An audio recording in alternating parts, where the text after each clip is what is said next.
Viewers, இன்றைக்கு நம்ம சேனல்ல பார்க்க போற விஷயம் என்னன்னு கேட்டீங்கன்னா, குழந்தைகளுக்கு நோய் எதிர்ப்பு சக்தி கூட நாம என்ன செய்யணும் அப்படிங்கறது தான் இப்ப பார்க்க போறோம். குழந்தைகளுடைய நோய் எதிர்ப்பு சக்தி என்கிறது பிரசவ காலம் தொட்டே தொடங்கிடுது. எப்படின்னு கேக்குறீங்களா? உங்க குழந்தை நார்மல் டெலிவரியில பிறந்திருந்தா மறக்காம நம்ம கமெண்ட் செக்ஷன்ல போய் ஒரு ஹார்ட் போட்டு விடுங்க. இன்றைக்கு நார்மல் டெலிவரியில குழந்தைகள் பிறப்பது அதிசயமாயிடுச்சு. சிசேரியன், அதாங்க ஆபரேஷன் மூலம் குழந்தை பெற்றுக்கொள்றது ஃபேஷன் ஆயிடுச்சு. சுகப்பிரசவத்தை இப்போ யாருமே விரும்புறது இல்ல. இப்போ பாத்தீங்கன்னா பெண்கள் இடத்துல வலி தாங்குற பொறுமை இல்ல. நல்ல நேரத்துல நல்ல தேதியில நாள் குறிச்சு நேரம் குறிச்சு சிசேரியன் செஞ்சு குழந்தைங்களை பெற்றுக்கிறாங்க. இன்றைக்கு ஒரு உண்மைய உங்களுக்கு சொல்றீங்க. ஏன்னா நார்மல் டெலிவரி ஆகிற குழந்தைகள் இயற்கையிலேயே பனிக்குடம் உடைஞ்சு அந்த தண்ணீரின் வழியா பெண்ணின் பிறப்புறுப்பின் வழியாக போராடி வெளியே வருது. அந்த பனிக்குடத்தில் உள்ள நீர்ல நோய் எதிர்ப்பு சக்தி அதிகம் இருக்கிறதா ஆராய்ச்சியாளர்கள் கண்டுபிடிச்சிருக்கிறாங்க. அது குழந்தையினுடைய உடல் முழுவதும் பூசிக்கொள்ளுதான். போராடும் குணம் பிறக்கும் போதே அந்த குழந்தைக்கு வந்து விடுறதா சொல்றாங்க. இதனால நோய் அதை அதிகமா தொற்றுவதில்லை. அது எப்படி? ஏழை எளிய மக்கள், நாடோடி மக்கள் யாரும் தங்கள் குழந்தைகளை கேர் எடுத்துக்கிறதே கிடையாதுங்க. மண்ல விளையாடுவாங்க, ஓடுவாங்க, எல்லா சேட்டைகளையும் பண்ணுவாங்க. ஆனா இவங்களை அதிகமா எந்த நோய் கிருமிகளும் தொற்றுவதில்லை. காரணம், நகர்ப்புறத்து குழந்தைகள் வீடியோ கேம், டிவி மற்றும் சமூக ஊடகங்களின் கவர்ச்சி காரணமா இயற்கையுடனான தொடர்புகளே இல்லாம வாழ பழகிட்டாங்க. அழுக்கு படிவதையும் சேர் சகதி படிவதையும் இவங்க விரும்புறதே இல்லை. ஆனா மண், சேரு போன்ற சில இயற்கை பொருட்கள்ல வியக்கத்தக்க சக்தி வாய்ந்த நுண்ணுயிர்கள் இருக்குங்க. அதனாலதான் மண் குளியல் இன்று வியாபாரமா மாறிடுச்சு. டாக்டர்ஸும் மாசத்துக்கு 2 தடவையாவது மண் குளியல் செய்யுங்கன்னு ரெக்கமெண்ட் பண்றாங்க.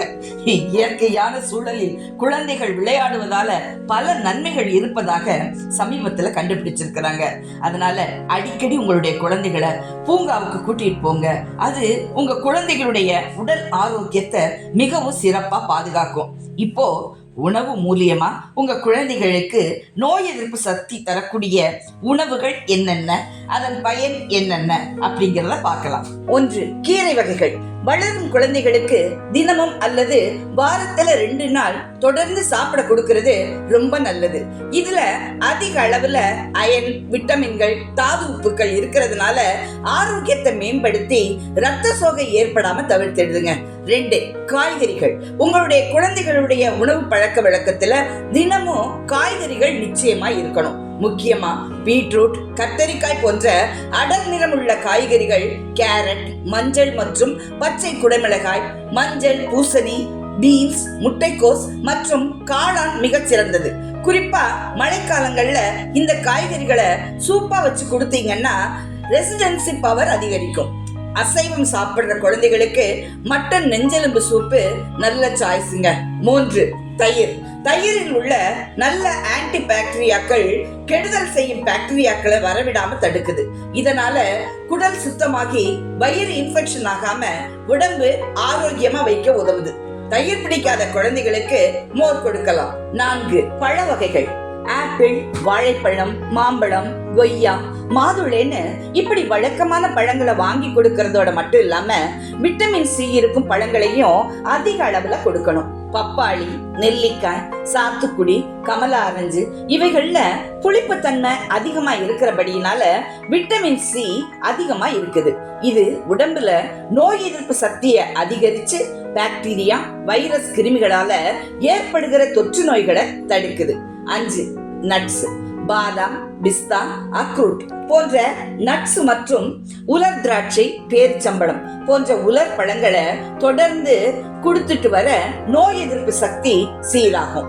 அதோட இதுல அதிக அளவுல புரோட்டீன்கள், மினரல்கள், விட்டமின்கள் இருக்கிறபடினால இதையெல்லாம் நல்லா வறுத்து பொடிச்சு பால் சேர்த்து உருண்டைகளா செஞ்சு குழந்தைங்களுக்கு கொடுத்தீங்கன்னா விரும்பி சாப்பிடுவாங்க. 6. மீன். மீனை உணவுல நாம அடிக்கடி கண்டிப்பா சேர்த்துக்கணுங்க. காரணம், மீன்ல புரோட்டீன் மட்டும் இல்லாம ஒமேகா 3 என்ற ஒரு வகை ஆசிட் இருக்கிறதுனால உடலில எந்த நோயும் நெருங்காம தடுக்க உதவுது. கண் பார்வை குறைபாடு, மூளை வளர்ச்சியின்மை இவைகளையும் சரி செய்ய உதவுது. பிராய்லர் கோழிய உணவுல நாம அடிக்கடி சேர்த்து கொடுக்கறத விட மீனை அதிகமா சேர்த்து கொடுங்க. 7. தானிய வகைகள். கம்பு, சோளம், ராகி, கேழ்வரகு இதுல நார்ச்சத்து மற்றும் ஜிங்க் இருக்கிறதுனால உடல் தொற்றுக்களிலிருந்து பாதுகாக்குது. இந்த தானியங்களோட முந்திரி, பாதாம், பிஸ்தா சேர்த்து நல்லா வறுத்து மாவா அரைச்சு வெல்லம் சேர்த்து தோசை சுட்டு கொடுத்தீங்கன்னா குழந்தைங்க விரும்பி சாப்பிடுவாங்க. கஞ்சியாவும் கொடுக்கலாம். 8. முட்டை. வளரும் குழந்தைகளுக்கு மிகவும் ஒரு முக்கியமான உணவு முட்டை.